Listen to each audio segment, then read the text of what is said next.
아들의 묘 앞에 부모님과 아내, 그리고 제가 조용히 서 있었습니다. 잡초를 정리하고 아이 이름이 새겨진 비석을 닦던 중이었죠. 바로 그때였습니다. 봉분 옆 풀숲에서 길고 검은 무언가가 천천히 꿈틀거렸습니다. 처음엔 잘못 본 줄 알았습니다. 그저 바람에 흔들리는 풀잎이라 생각했습니다. 하지만 그것은 햇빛을 머금으며 몸을 세웠고 매끄럽고 윤기 나는 비늘이 분명 살아있는 생물임을 증명했습니다. 비늘이 부서지는 소리가 들리는 듯 했습니다. 스르륵. 그 길고 검은 뱀은 고개를 들고 두 갈래로 갈라진 혀를 내밀며 봉분을 타고 천천히 올라섰습니다. 아버지가 움찔하며 발걸음을 뒤로 뺐고 어머니는 손을 입에 올린 채 얼어붙었습니다. 그 순간 저는 아내를 바라보았습니다. 서진의 얼굴은 흔들리지 않았습니다. 그때 그 눈빛은 분명 시작이었습니다. 그리고 그날 이후 우리 가족은 상상도 못할 진실과 마주하게 되었습니다. 이야기 시작 전에 구독과 좋아요 부탁드립니다. 그리고 어디 지역에서 듣고 계신지 적어주시면 복 받으실 거예요. 그럼 이야기 시작하겠습니다. 저는 지방 중소도시에서 그럭저럭 알려진 집안의 장남으로 태어났습니다. 그 동네에선 괜찮은 집안으로 통했죠. 어머니는 특히 우리 집안은 씨가 귀한 집안이야. 장소는 금이야 금이라며 제가 크면 반드시 좋은 집안의 여자와 결혼해 자손을 이어야 한다고 입버릇처럼 말씀하셨습니다. 서진이와 처음 만난 건 친구의 소개로였어요. 그녀는 고졸 출신에다가 지방시장 통해서 작은 분식집을 하던 어머니 밑에서 자란 사람이었습니다. 학벌도 집안도 우리 어머니 기준에서는 당최 어디 내세울 데 없는 그런 처지였죠. 제가 서진이와 진지하게 교제한다고 했을 때 어머니는 정말 노발대발하셨습니다. 기훈아, 너 돌았니? 장손이란 놈이 분식집 딸을 며느리로 들이겠다고? 차라리 혼자 살겠다고 해. 그런 집안은 절대 안 돼. 한동안 집안이 뒤집어졌습니다. 아버지까지 나서서 기훈아, 사람은 가문이 반이야. 내가 그 집 딸을 데려오면 넌 더 이상 내 아들 아니다. 하시며 대놓고 상견례 자체를 거부하셨죠. 하지만 이상하게도 저는 그 반대가 더 집착으로 변해갔습니다. 서진이는 말수가 적고 조용히 웃는 사람이었어요. 불편한 말에도 고개 숙이며 죄송합니다라고 말하는 그녀의 모습에서 저는 묘한 책임감과 보호 본능을 느꼈던 것 같습니다. 결국 자식 이기는 부모 없다고 며칠을 밥도 안 먹고 말없이 버티는 저를 보시곤 어머니도 아버지도 마지못해 고개를 끄덕이셨습니다. 그래, 데려오려면 데려와라. 대신 내가 책임져라. 그 말이 허락이었습니다. 결혼식 날조차 친척들에게 기훈이가 눈이 멀었지. 제정신이면 저런 며느리를 들릴 리가 있겠냐고 대놓고 제 아내를 무시했죠. 하지만 결혼 후 그녀가 보여준 성실함과 조심스러운 태도에 어머니는 점점 말을 줄이기 시작하셨습니다. 뭐 조용하긴 하네. 괜히 말 많은 여자보단 나은 거지. 그 한마디가 저희 결혼 생활에 대한 어머니의 첫 인정이었습니다. 인정이라기보단 체념에 가까웠지만요. 하지만 문제는 아이였습니다. 결혼 후 1년, 2년. 아무 소식이 없자 어머니는 처음엔 넌지시, 그 다음엔 대놓고 나를 세우기 시작했죠. 기훈아, 서진이 병원은 다녀봤냐? 그렇게 멀쩡하게 생겨서 왜 애가 안 생기니? 혹시 옛날에 어디 아팠던 거 숨기는 거 아니지? 지금이라도 솔직하게 말해봐. 심지어는 서진이를 부엌 한쪽으로 불러내 조용히 들으란 듯 말했답니다. 예, 넌 그 흔한 애 하나도 못 안겨주냐? 내가 이럴까봐 결혼을 반대한 거야. 쥐뿔도 없는 집안이면 애라도 잘 낳아야지. 그런 거 하나 못 해주냐? 내가 많은 걸 바라냐? 그 말을 들은 서진이는 그날 저녁 숟가락을 들다 말고 조용히 울었습니다. 말도 없이 눈물만 뚝뚝 흘리며 죄송해요. 제가 부족해서 라고 중얼이는 모습을 보며 저는 말없이 이를 꽉 물었습니다. 어머니를 탓하고 싶었지만 막상 그 앞에서는 한마디도 할 수 없었습니다. 저도 답답했어요. 서진이가 몸이 약한 것도 아니었고 우리 둘 다 큰 이상은 없다고 병원에서도 말했는데 그게 더 문제였습니다. 이유가 없으니 모든 화살은 결국 서진이에게만 향하게 됐으니까요. 그러다 언제부터인가 서진이는 매일 새벽같이 나갔다가 조용히 돌아오곤 했습니다. 어디 가느냐고 물으면 그냥 산책하고 왔어요 라고 짧게 대답했지만 신발 바닥에 흙이 잔뜩 묻어 있는 걸 보면 어딘가 먼 곳을 다녀온 게 분명했죠.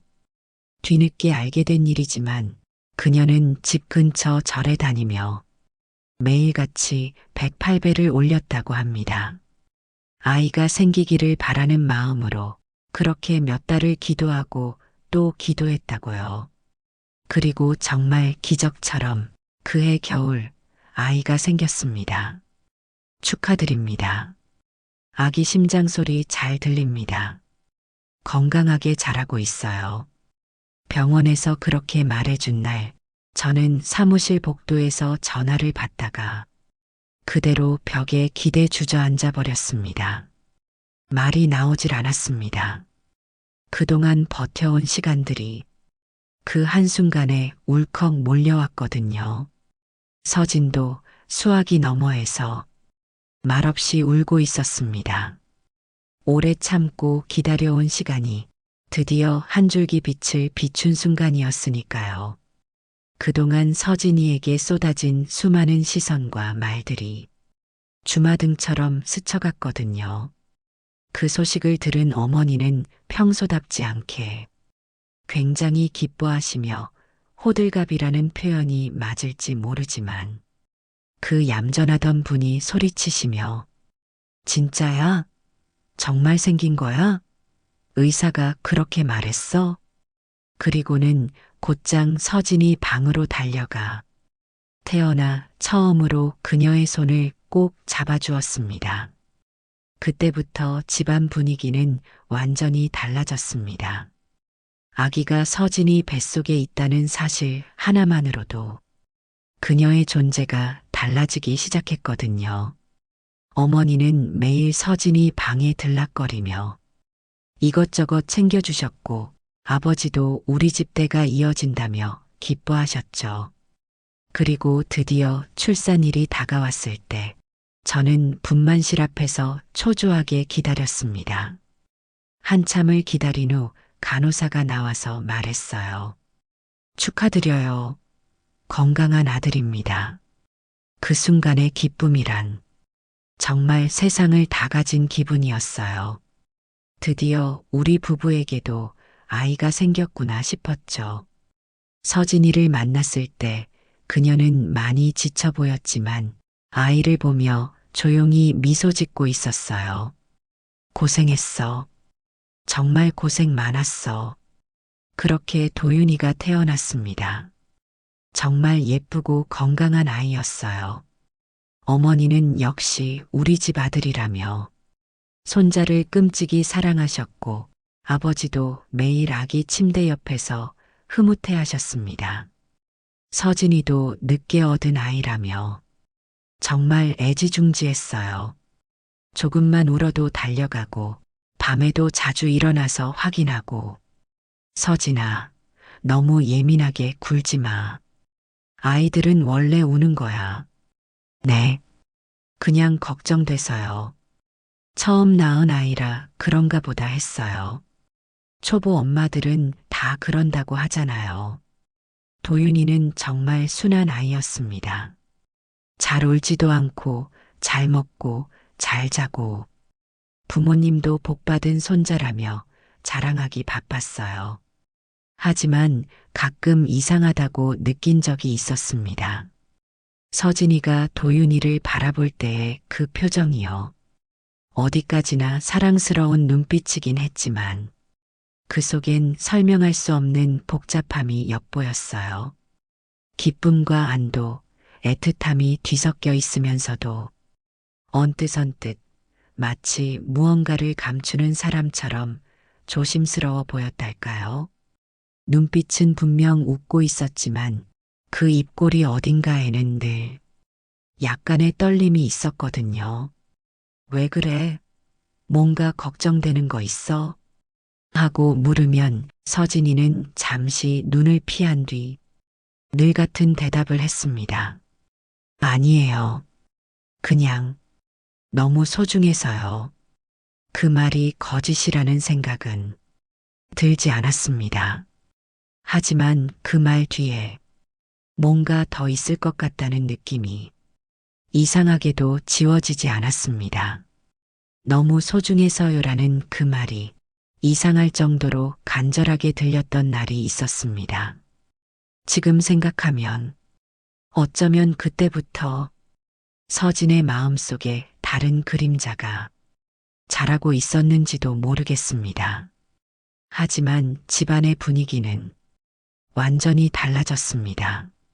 우리 손주 낳아줘서 고맙다, 서진아. 그동안 얼마나 고생했니? 어머니는 이제야 진심으로 며느리를 받아들이는 듯 했습니다. 그렇게 도윤이는 우리 집안의 중심이 되었고 그 아이 하나로 가족의 공기마저 달라졌습니다. 도윤이는 정말 밝고 건강하게 자라났습니다. 사람을 잘 따랐고 말도 일찍 트였고 무엇보다도 애교가 많았어요. 어머니는 늘 우리 집 복덩이라며 자랑하셨고 아버지는 퇴근하면 제일 먼저 손자를 찾는 사람이 되었습니다. 저도 마찬가지였습니다. 출근길엔 도윤이의 얼굴이, 퇴근길엔 도윤이의 웃음소리가 머릿속에 맴돌았죠. 진 역시 도윤이를 정성껏 돌봤습니다. 모든 게 그렇게 평화롭게만 흘러갔더라면 참 좋았을 텐데 행복이란 건 언제나 깨질 준비를 하고 있는 유리장 같았습니다. 우리는 그게 얼마나 쉽게 부서질 수 있는지도 모른 채 그저 당연하듯 그 웃음소리와 일상을 누리고 있었습니다. 도윤이의 7번째 생일을 일주일 앞둔 어느 날 모든 것이 무너졌습니다. 회사에서 전화를 받았을 때 수화기 너머로 서진의 떨리는 울음소리가 들려왔습니다. 여보 도윤이가 차에. 숨이 턱 막혔습니다. 다리가 제대로 움직이지 않았고 정신은 반쯤 나간 상태로 병원으로 내달렸습니다. 하지만 도윤이는 이미 우리 곁을 떠난 뒤였습니다. 의사는 조심스럽게 고개를 숙이며 말했습니다. 죄송합니다. 아이는 어쩔 수 없었습니다. 그 한마디에 세상이 꺼진 듯한 고요가 밀려왔습니다. 심장이 뛰는 건지 멎은 건지조차 느껴지지 않았고 눈앞이 하얗게 번지며 모든 소리가 멀어져 갔습니다. 제 아들, 우리 가족의 중심이었던 도윤이는 그렇게 너무도 허무하게 우리 품을 떠나버렸습니다. 장례식 날 유치원 친구들, 선생님들, 이웃들까지 정말 많은 사람들이 찾아와 작고 조용했던 아이를 눈물로 배웅해 주었습니다. 이렇게 착한 아이가 왜 한창 예쁠 나이인데 이런 일이. 누구 하나 말끝을 맺지 못한 채 고개를 떨궜고 장례식장은 조용한 흐느낌으로만 가득했습니다. 부모님은 하늘에 간 손자를 위해 좋은 자리를 알아보시고 풍수지리적으로 좋은 자리에 도윤이를 묻어주었습니다. 그 모든 시간이 정신없이 지나갔습니다. 장례를 치르고 나서도 나는 아직 이게 꿈인지 현실인지 분간이 잘 되지 않았습니다. 서진 역시 마찬가지였습니다. 처음에는 무너지는 듯 울었습니다.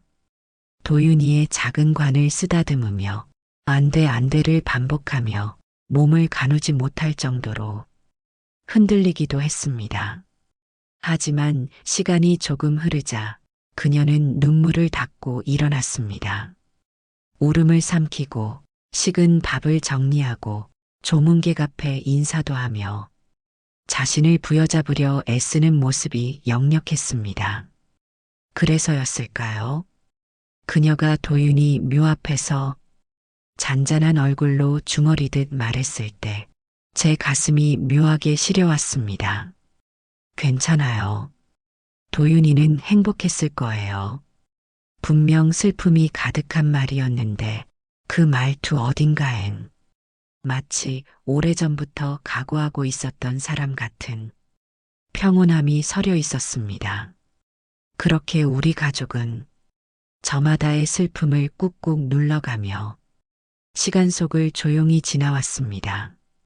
일상은 언제나처럼 흘렀고 도윤이의 방은 그날 이후로 문이 닫힌 채 시간마저 멈춰버린 듯한 공간이 되었습니다.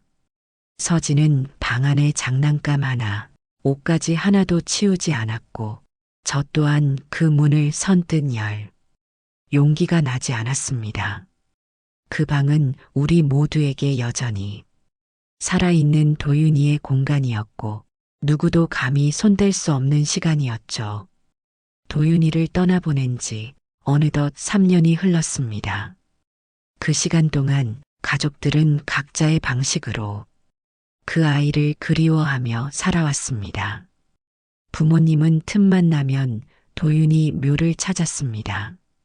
집안 대소사보다 먼저 손자 묘소에 들렀고 어머니는 계절이 바뀔 때마다 아이 옷을 사다가 묘비 앞에 가지런히 놓아두곤 했습니다.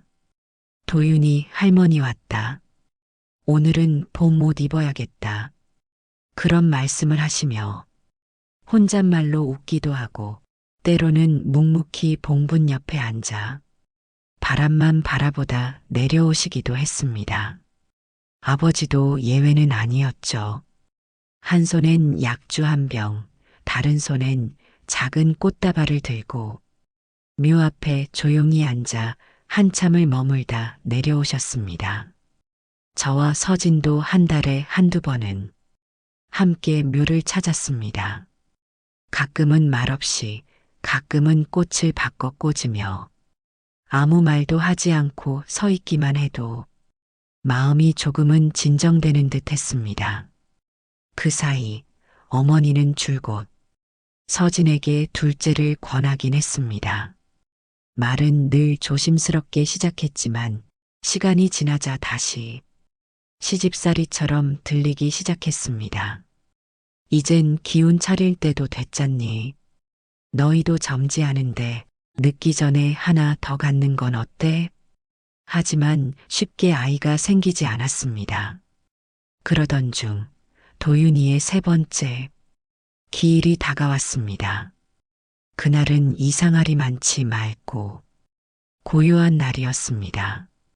어머니와 아버지 그리고 서진과 함께 우리는 도윤이의 묘소를 찾았습니다. 바람도 거의 없었고 햇볕은 지난 새 해 동안 한결같이 그 자리 위로 따뜻하게 내려앉고 있었습니다. 도윤이를 위해 가져온 작은 꽃다발과 과일을 묘비 앞에 올려두고 어머니는 묘지 가장자리에 드러지게 자란 잡초를 손수 뜯어내셨습니다. 아버지는 땅이 꺼진 곳이 없나 둘러보시며 가져오신 조약돌을 봉분에 덧대셨고 저도 아이가 좋아하던 캐릭터 인형을 꺼내 비석 옆에 조심스럽게 세워두었습니다. 우리 도윤이 할미랑 못 놀아서 심심했지? 어머니는 손끝으로 비석을 쓰다듬으며 중얼거리셨고 그 말에 아버지도 모르게 눈을 훔치셨습니다. 서진은 말없이 두 손을 모은 채 묘 앞에 오래도록 서 있었습니다. 입술은 닫혀 있었지만 눈가엔 서서히 번져오는 눈물 자국이 조용히 뺨을 타고 흘러내리고 있었습니다. 그렇게 고요한 시간이 흐르고 있었을 때였습니다. 봉분 뒤편 돌무더기 근처에서 작은 바스락거림이 들렸습니다. 순간 모두의 시선이 그쪽으로 향했습니다. 그리고 그 틈 사이로 검은 비단처럼 번들거리는 것이 스르륵 기어 나왔습니다.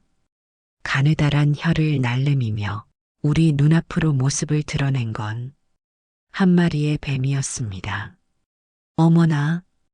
어머니가 짧은 숨을 들이마셨고 서진은 순간적으로 한 걸음 뒤로 물러섰습니다. 하지만 저는 이상하게도 그 뱀이 도망치거나 위협을 가하는 것이 아니라 마치 그 자리가 자기 것인 양 천천히 봉분 둘레를 타고 원을 그리듯 기어가는 모습을 보고 가슴 어딘가가 묘하게 서늘해졌습니다. 그 뱀은 한 바퀴를 돌고는 봉분 뒤편 어딘가로 조용히 사라졌습니다.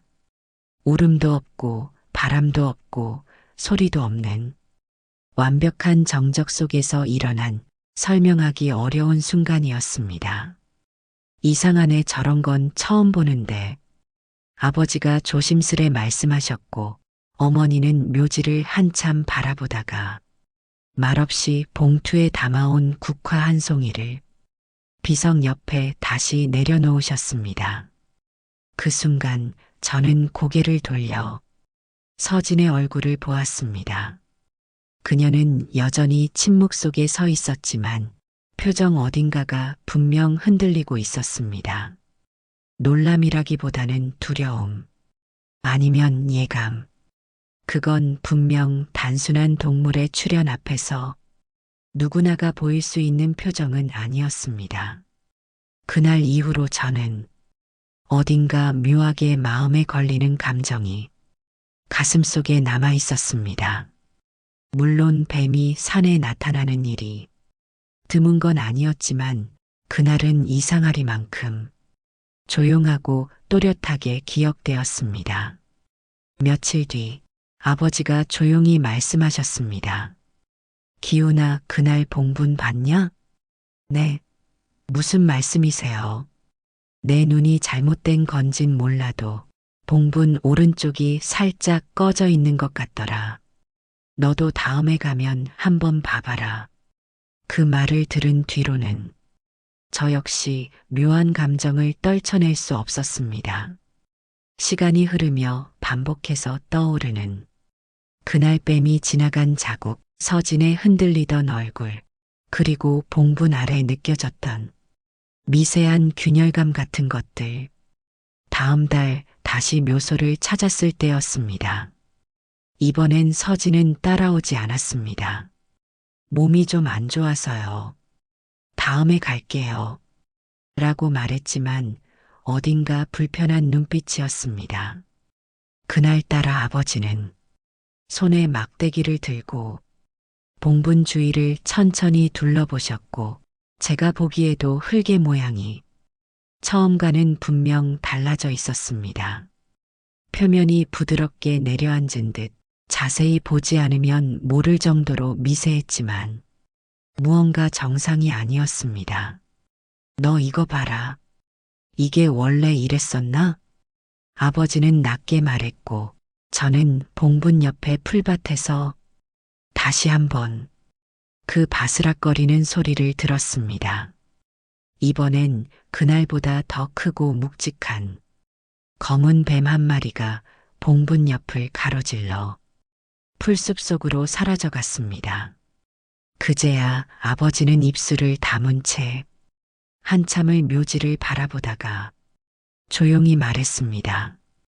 이건 그냥 넘어갈 일이 아니다. 우리 손자 편하게 모시는 것 같아. 그리고는 제 눈을 바라보며 단호하게 덧붙였습니다. 이장업체에 연락해보자. 집에 돌아온 뒤 조심스럽게 서진에게 이야기를 꺼냈습니다. 도윤이 무덤 이상한 것 같아. 이번에 다시 갔는데 뱀도 또 나왔고 봉분이 꺼진 것 같기도 하고. 서진은 잠시 굳은 표정으로 저를 바라보더니 이내 고개를 저었습니다. 그냥 묻은 대로 두면 안 될까? 괜히 아이를 또 흔드는 것 같아서. 그런데 자꾸 이상한 징조가 보여. 아버지도 걱정하시고. 아니에요. 그냥 산에 뱀이 있는 거고 흙은 비에 좀 꺼졌을 수도 있는 거잖아요. 그녀의 목소리는 조용했지만 단호했고 그 안에는 분명 어떤 절박함 같은 게 있었습니다. 저는 그날 밤 잠든 서진의 등을 보며 오랜 시간 눈을 감지 못했습니다. 뭔가 말하지 않은 진실이 그녀의 마음속 어딘가에 숨어 있는 듯한 느낌이 지워지질 않았습니다. 그리고 결국 우리는 이장을 결심하게 되었습니다. 며칠 뒤 아버지가 조용히 저를 부르셨습니다. 기훈아, 파묘업체에 연락했다. 묘자리 상태가 이래선 안 되겠더라. 그쪽에서 길이를 보더니 다음 주 화요일이 좋다더라. 그날로 잡았다. 저는 대답을 망설이다 결국 조용히 고개를 끄덕였습니다. 확신은 없었지만 그냥 이대로 두기에는 마음이 너무 불편했기 때문입니다. 그날 저녁 아버지는 거실에서 서진에게도 그 사실을 전했습니다. 서진아, 도윤이 묘 이장하기로 했다. 요 며칠 계속 상태가 이상해서 그냥 둘 수는 없을 것 같아서. 그 말을 들은 서진은 눈을 크게 뜬 채 아무 말도 하지 못했습니다. 입술이 파르르 떨렸고 손끝이 천천히 굳어갔습니다. 그리고는 머리를 세차게 저었습니다. 안 돼요. 절대 안 돼요. 왜 그런 걸 하세요? 그냥 그대로 두면 안 되나요? 제발 이장은 하지 마세요. 처음 보는 서진의 격한 반응이었습니다. 그동안 말없이 따라오던 그녀였기에 그 울먹이는 목소리의 순간 우리 모두 당황할 수밖에 없었습니다. 서진아, 왜 그래? 제가 다가서며 물었지만 그녀는 고개를 푹 숙인 채 그냥 무서워서요. 도윤이가 싫어할지도 몰라요. 라고만 중얼거렸습니다. 그 순간 어머니가 참다 못해 나섰습니다.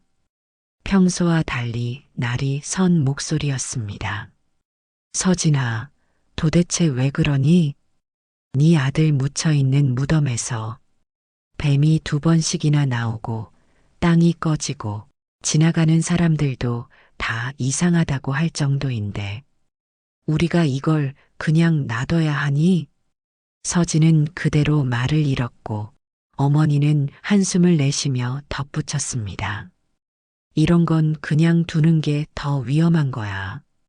애가 편히 못 쉬고 있다는 뜻이잖아. 더 좋은 자리로 옮겨주는 게 부모가 할 일이지. 왜 그걸 막으려고 해? 말끝엔 억눌린 분노가 묻어나 있었습니다. 그날 밤 서진은 다시 아무 말 없이 방에 들어가 불도 켜지 않은 채 이불을 뒤집어 쓰고 누워 있었습니다. 그리고 저는 그 어둠 속에서 서진의 어깨가 아주 미세하게 떨리고 있는 것을 오래도록 바라볼 수밖에 없었습니다. 이장 당일 새벽부터 하늘은 잔뜩 흐려 있었습니다. 비는 오지 않았지만 땅 속에서 무언가 숨죽이고 기다리는 듯 공기 자체가 눅눅하고 묘하게 무거웠습니다. 작업이 시작되기 전 서진은 모습을 드러내지 않았습니다. 저는 그녀가 끝내 오지 않으리라 생각했습니다. 그런데 파묘업체 인부들이 삽을 들고 봉분 가장자리를 파기 시작한 그 순간 멀리서 헐레벌떡 뛰어오는 서진의 모습이 보였습니다. 안 돼요. 멈춰요. 부탁이에요. 파지 마세요. 서진은 비탈길을 넘어 묘 앞까지 달려와 무릎을 꿇고 울부짖었습니다. 도윤이가 싫어할 거예요. 그 아이는 그대로 두고 싶어 했어요. 현장에 있던 모두가 숨을 죽였습니다. 아버지는 굳은 표정으로 고개를 저었고 어머니는 이러지 마라 서진아 하고 말했지만 서진은 울며 땅을 붙잡고 버티려 했습니다. 저는 그녀의 어깨를 조심스럽게 감싸며 말했습니다. 서진아, 지금 이게 도윤이를 위한 일이야. 우리가 그 아이를 놓아주는 방법이기도 하고. 그 말에 그녀는 천천히 힘이 풀린 듯 묘비 앞에 주저앉았습니다. 그리고는 울음을 삼키며 고개를 돌렸습니다. 작업은 다시 시작되었습니다. 조심스럽게 흙을 걷어내고 봉분의 윗부분이 드러났을 즈음 현장 책임자가 잠시 삽질을 멈추더니 고개를 갸웃하며 말했습니다. 어라 관이 생각보다 얕네요? 얕다고요? 제가 다가가 묻자 그는 장갑을 벗으며 말했습니다. 네.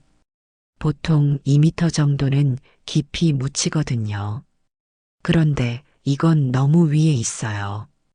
그리고 그는 손으로 땅을 다시 훑으며 작은 단단한 물체에 손이 닿자 그 자리에서 그대로 얼어붙었습니다. 이거 관이 2개인데요. 그 순간 모든 공기가 멈춘 듯 했습니다. 뭐라고요? 제가 가까이 다가가 확인하자 토양을 걷어낸 자리엔 위쪽에 작은 관 하나가 그 아래에 도윤이의 관이 겹쳐져 있었습니다. 마치 누군가 일부러 도윤이 위에 무언가를 덧묻은 듯한 위치였습니다. 이건 명백히 이중 매장이에요. 현장 작업자가 낮게 중얼이자 어머니는 입을 틀어막았고 아버지는 이게 무슨 일이야 하고 뒷걸음질 쳤습니다. 그리고 저는 고개를 천천히 돌려 묘비 앞에 앉아있는 서진을 바라봤습니다. 그녀는 눈을 감은 채 이미 모든 걸 알고 있었다는 사람처럼 작은 어깨를 떨고 있었습니다.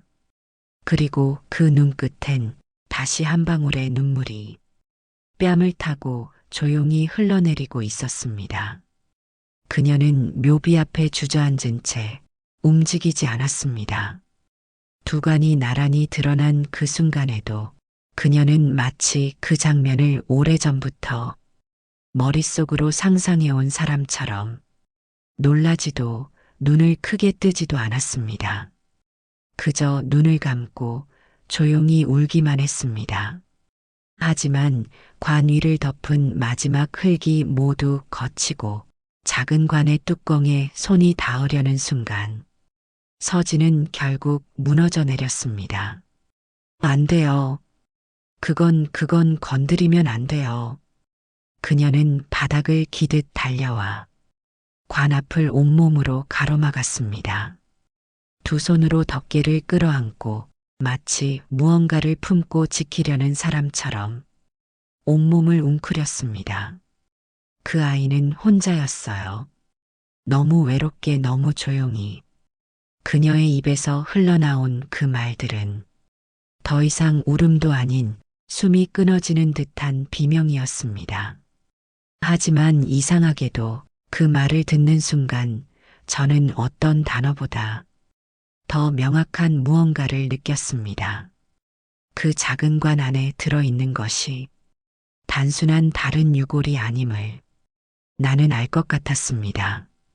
서진아, 지금 무슨 말이야? 이게 대체 어떻게 된 일이야? 제가 묻자 그녀는 고개를 들었습니다.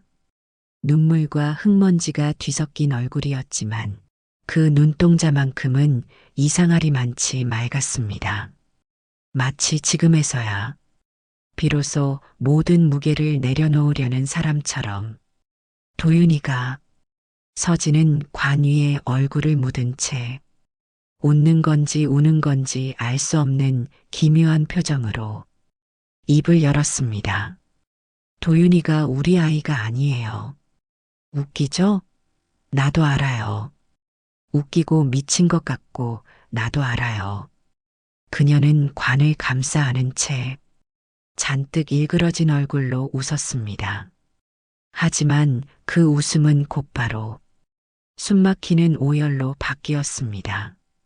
그날 그 병원에서 그 간호사가 아기 팔에 택을 잘못 달았어요. 나는 아무 말 안 했어요. 그냥 그 순간 이게 하늘이 내게 준 기회라고 생각했어요. 그녀는 시야가 흐려진 듯 고개를 돌렸습니다. 당신 부모님, 당신 아버지, 어머니, 나한테 뭐라고 했는지 기억나요? 여자 몸에서 병든 애가 나오면 그 집안 대대로 흠이다. 첫 애가 중요하다. 집안의 기둥이 될 아이니까. 당신은 몰랐죠? 그녀의 어깨가 떨렸고 그 손끝마저 진이 빠진 듯 내려앉았습니다. 그 아이는 누가 봐도 아팠어요. 작고 창백하고 손도 푸르딩딩했어요. 간호사는 말도 못하고 나만 쳐다봤어요. 그녀는 고개를 숙인 채 작은 관 위에 이마를 대고 조용히 속삭이듯 말했습니다. 나는 죄인이에요. 그 아이, 내가 낳은 아이, 세상에 태어난 지 겨우 3년 만에 죽었더라고요. 그 순간 제 등줄기를 타고 서늘한 무언가가 훑고 지나갔습니다. 그 집 너무 가난했대요. 묘지도 없었대요. 돌보는 사람도 없었대요.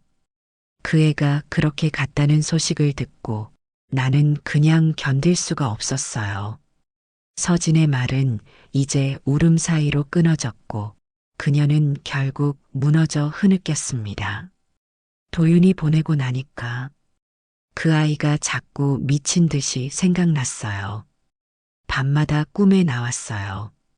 너무 미안하다고. 한 번만 안아달라고. 제발 엄마라고 불러달라고. 그녀는 관을 꼭 껴안은 채 오열 속에서 마지막 말을 쏟아냈습니다. 그래서 데려왔어요. 그 아이를 우리 도윤이 위에 묻어줬어요. 이 엄마를 용서해라. 다음 생엔 꼭 너희 둘 다 내 자식으로 다시 태어나서 이번 생에 못 해준 거 다 해줄게. 그렇게 말하며 묻어줬어요. 그녀는 마지막으로 관을 두드리며 말했습니다. 그러던 그녀가 갑자기 쓴웃음을 지으며 말했습니다. 근데요, 그런 말하는 내가 너무 웃기더라고요. 서진은 천천히 고개를 들었습니다. 두 눈은 퉁퉁 부어 있었고 그 눈동자엔 자기를 향한 미움이 고스란히 담겨 있었습니다. 엄마 자격도 없는 내가 무슨 염치로 그런 말을 하나 싶더라고요. 명당에 묻어줬다며, 다음 생엔 더 잘하겠다며. 웃기잖아요, 그쵸? 그녀는 말끝을 흐리며 입술을 꽉 깨물고 울음을 삼켰습니다. 그래서 다시 기도했어요. 하느님이든 부처님이든 제발 나한텐 다시 오지 말고 다음 생엔 꼭 건강하게 좋은 부모 만나서 오래오래 행복하라고요. 그녀의 어깨가 깊게 흔들렸습니다. 오열이라기보다 자신을 찢어내는 듯한 침묵의 몸부림이었습니다. 그 아이한텐 이 엄마가 벌이었을지도 몰라요. 그 말과 함께 서진은 무너진 듯 관 위에 쓰러졌고 그녀의 울음은 산 너머 바람 속으로 멀고 깊게 사라져갔습니다. 아버지는 망연자실한 얼굴로 관두를 번갈아 바라보다 주저앉듯 주저앉으셨고 어머니는 한동안 입을 다문 채 아내를 노려보듯 바라보다가 끝내 울음을 터뜨리며 다가섰습니다. 어떻게 그럴 수가 있어? 네가 사람이냐? 말끝이 떨리고 목이 메이며 어머니는 울고 있는 아내의 어깨를 붙잡고 흔들었습니다. 그럼 우리 진짜 손주는 태어난 지 3년 만에 죽었다는 말이냐? 아무리 그래도 그렇지 어떻게 그걸 알고도 모른 채 하며 다른 집 자식을 키울 수 있냐? 우리 모두를 속이고 말이다. 아주 이런 무서운 것을 들이니 집안의 우환이 끊이질 않지. 아내는 대꾸하지 못한 채 그저 어머니의 손에 이끌려 흔들리는 몸을 맡긴 채 고개를 떨군 채 울기만 했습니다. 아버지는 멀찍이 떨어져 있다가 조용히 중얼이듯 말했습니다. 저런 것과는 더 이상 한 지붕 아래 살 수 없다. 그 목소리는 무너진 채였고 그 말엔 어떤 분노보다 깊은 실망과 상처가 담겨 있었습니다. 지금 당장 쫓아내야 해. 안 그러면 내가 먼저 나간다. 저는 말없이 그 두 분을 바라봤습니다. 어머니의 통곡, 아버지의 단호함, 그리고 관 위에서 웅크린 아내의 뒷모습, 분노와 실망, 배신감이 뒤섞여 온몸이 굳는 것 같았지만 그녀가 왜 그랬는지 설명은 부족했지만 그 마음 한구석엔 어떤 절박함이 있었던 건 아닐까. 그런 생각이 한편으로는 지워지지 않았습니다. 법적으로도 아내가 저지른 행위는 간단한 일이 아니었습니다. 출생 직후 병원에서 아기를 바꾸고 몰래 무덤에 첩장한 행위는 형법상 중대한 범죄에 해당되며 사기 및 병원 의료법 위반 사실까지 드러난다면 업무방해, 사문서 위조, 사체유기죄 등으로 형사처벌을 받을 수 있는 중대한 범죄였습니다. 누구 하나 그 관을 똑바로 바라보지 못한 채 고개를 떨군 채로 서 있을 수밖에 없었습니다. 그날 이후 집안은 그야말로 숨조차 제대로 쉴 수 없는 공기로 가득 찼습니다. 누가 먼저 말을 꺼내야 할지도 모르겠고 무엇부터 정리해야 하는지도 감이 잡히지 않았습니다. 누구도 먼저 입을 열지 못했고 침묵은 곧 감정의 벽이 되어 우리를 각자의 방 안에 가두어 버렸습니다. 서진은 거실 구석에 홀로 앉아 몇 시간이고 한자리에 움직이지 않은 채 마치 시간이 멈춘 사람처럼 앉아 있었습니다. 도윤이의 관 위에서 또 다른 관이 나왔다는 사실에 놀란 인부 중 한 명이 현장에서 바로 경찰에 신고했고 얼마 지나지 않아 형사들과 감식반이 현장을 정밀하게 조사하기 시작했습니다. 서진은 신원 확인과 참고인 조사를 위해 현장 경찰에게 임의 동행을 요청받았고 그날 밤 늦게까지 관할서에서 조사를 받고 나서야 겨우 집으로 돌아올 수 있었습니다. 아직 법적 판단은 내려지지 않았지만 이미 온 가족은 말 못할 혼란과 충격에 휘청이고 있었습니다. 서진 역시 죄의 무게에 짓눌린 사람처럼 그날 이후 밥도 먹지 않고 말도 없이 하루 종일 거실에 앉아 있는 날이 대부분이었습니다. 며칠 뒤 어머니와 아버지는 결국 서진과 도저히 한 집에 함께 있을 수 없다며 집을 떠나셨습니다. 그들은 양평의 세컨하우스로 조용히 짐을 옮겼고 이 집엔 저와 서진 단 두 사람만 남게 되었습니다. 하지만 함께 있다는 말조차 어울리지 않는 거리감 속에서 서진은 말없이 집안에 머물렀고 저는 출근과 퇴근만 반복하며 하루하루를 보냈습니다. 그러던 어느 날 서진은 오랜만에 외출 준비를 하더니 현관 앞에 서서 저를 물끄러미 바라봤습니다. 그 눈빛이 달랐어요. 지난 몇 달간 늘 흐려져 있던 눈동자에 이상할 만큼 맑은 빛이 서려 있었습니다. 마치 오랫동안 짊어지고 있던 무거운 짐을 내려놓은 사람의 얼굴 같았어요. 그동안 미안했어요. 그리고 정말 고마웠어요. 그녀가 그렇게 말할 때의 목소리는 너무나 평온했습니다. 마치 이미 모든 것을 받아들인 사람, 마지막 인사를 하는 사람의 목소리 같았어요.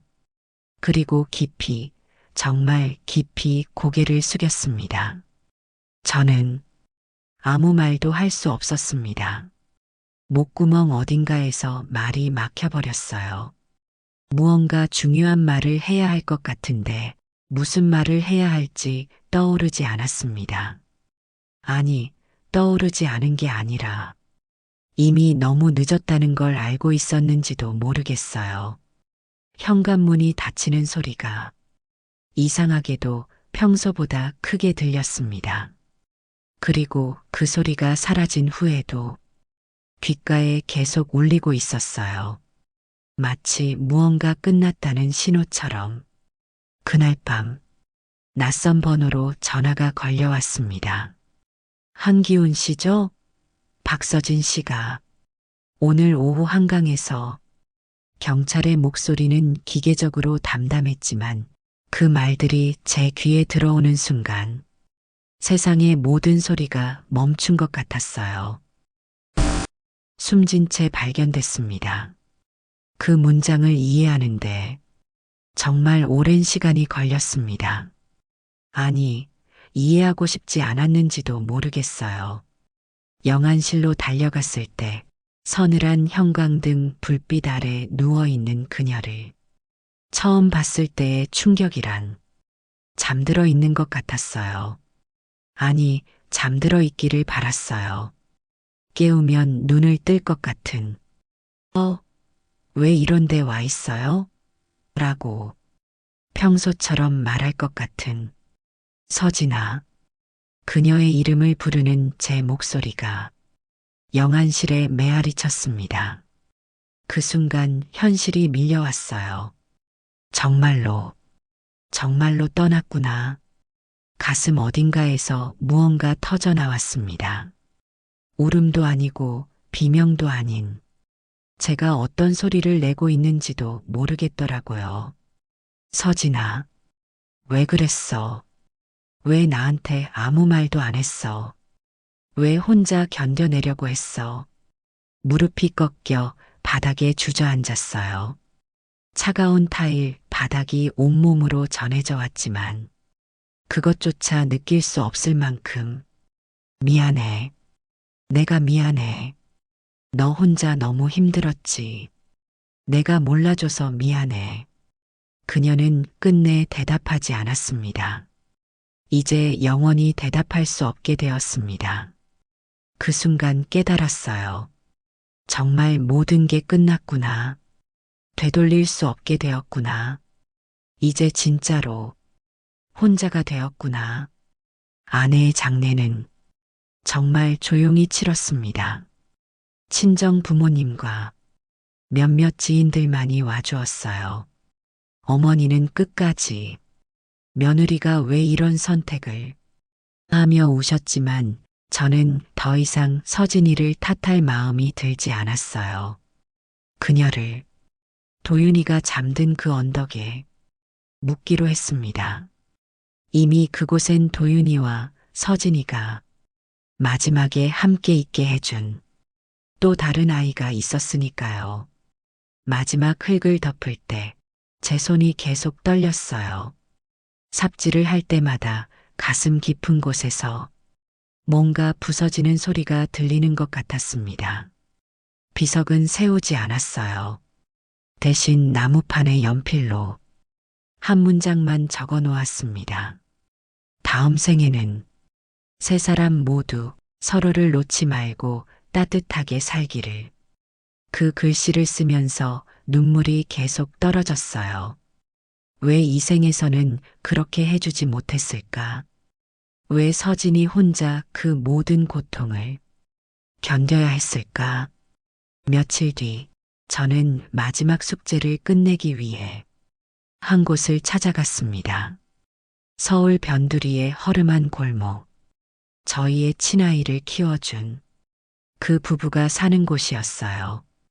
대문 앞에서 한참을 망설였습니다. 무슨 말을 해야 할까? 어떻게 사과해야 할까? 한기훈이라고 합니다. 제가 이름을 말하자 문 너머로 나온 여자분이 잠시 굳어지더니 안으로 들어가 남편을 불렀어요. 나온 남자분은 40대 중반쯤 되어 보였어요. 허름한 셔츠를 입고 있었지만 눈빛만은 또렷했습니다. 우리 이미 알고 있습니다.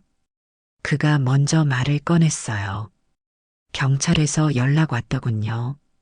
그 아이가 우리 아이가 아니었다고. 그 말을 들으니 가슴이 무너져 내렸어요. 이 사람들도 얼마나 충격받았을까. 정말 죄송합니다. 저는 떨리는 손으로 서류 봉투를 꺼내 내밀었어요.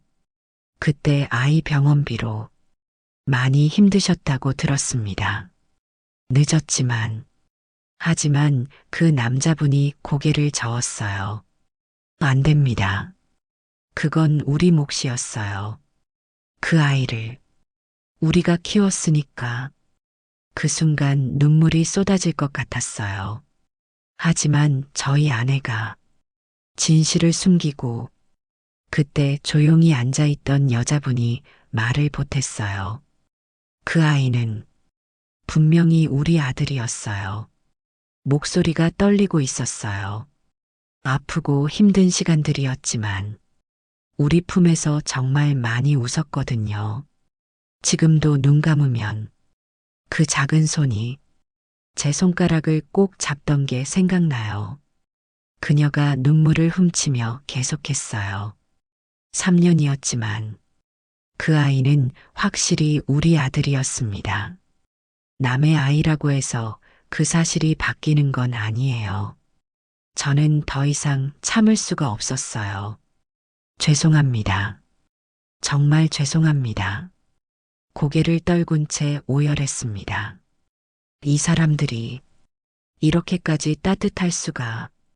가난해서 병원비도 제대로 낼 수 없었을 텐데 남의 아이인 줄 모르고 3년 동안 정성껏 키웠을 텐데 그런데도 원망 한마디 없이 돌아서려는 저에게 그 남자분이 마지막으로 말했어요. 그 아이들 지금은 함께 있겠죠? 우리 아들도 당신 아들도 그리고 당신 아내도 더 이상 아프지 않은 곳에서 말이에요. 그 말에 저는 발걸음을 멈출 수밖에 없었어요. 가슴 깊은 곳에서 뭔가 크게 무너져 내리면서도 동시에 따뜻한 것이 차오르는 걸 느꼈습니다. 어떻게 이런 사람들이 있을 수 있을까요? 아무리 가난해도 아무리 억울하고 어처구니 없는 일이었다 해도 그들은 끝내 원망 한마디 없이 그 아이의 짧은 생을 따뜻하게 기억해주고 있었습니다. 저는 차마 말을 잇지 못한 채 그 집 앞을 떠나려다 잠시 걸음을 멈췄습니다. 이건 꼭 받아주십시오. 부탁드립니다. 그들은 다시 한번 고개를 젓고 손사래를 쳤지만 저는 그저 고개 숙여 인사한 뒤 말없이 봉투를 두고 돌아섰습니다. 돌아오는 길 내내 그들의 말이 가슴속을 맴돌았습니다. 그 말들이 한겨울 눈발처럼 조용히 가슴에 내려앉더니 굳게 얼어붙었던 속마음을 조금씩 녹여주기 시작했습니다. 저는 도윤이와 서진 그리고 민우가 함께 묻혀있는 그 언덕을 찾았습니다. 세 개의 봉분 앞에 잔잔히 앉아 한참을 말없이 앉아 있습니다. 바람은 조용했고 나뭇잎들이 햇살을 가늘게 흔들며 새 무덤을 품듯 감싸 안고 있었습니다. 저는 무릎을 꿇고 세 봉분 모두를 향해 깊이 고개를 숙였습니다. 잘 지내고 있지? 이번 생이 고단했다면 다음 생엔 꼭 따뜻한 품에서 다시 만나기를. 그렇게 말하며 저는 마지막으로 한번 손끝으로 흙을 쓸어내고 돌아섰습니다. 가벼워지진 않았지만 그래도 처음으로 내 마음속 빈자리에 작은 빛 하나가 스며든 듯 했습니다. 서진이, 도윤이 그리고 민우가 생각날 때마다 저는 그 언덕에 올라 꽃을 놓고 잠시 앉아 이야기를 나누다 돌아옵니다. 세 사람 모두가 비록 짧은 인연이었다 해도 내 삶 속에 가장 깊고 따뜻한 자국으로 남게 될 거란 걸 알기에 오늘의 이야기였습니다. 이야기가 마음에 와 닿으셨다면 좋아요 꼭 눌러주세요. 또 다른 이야기로 찾아뵙겠습니다. 감사합니다.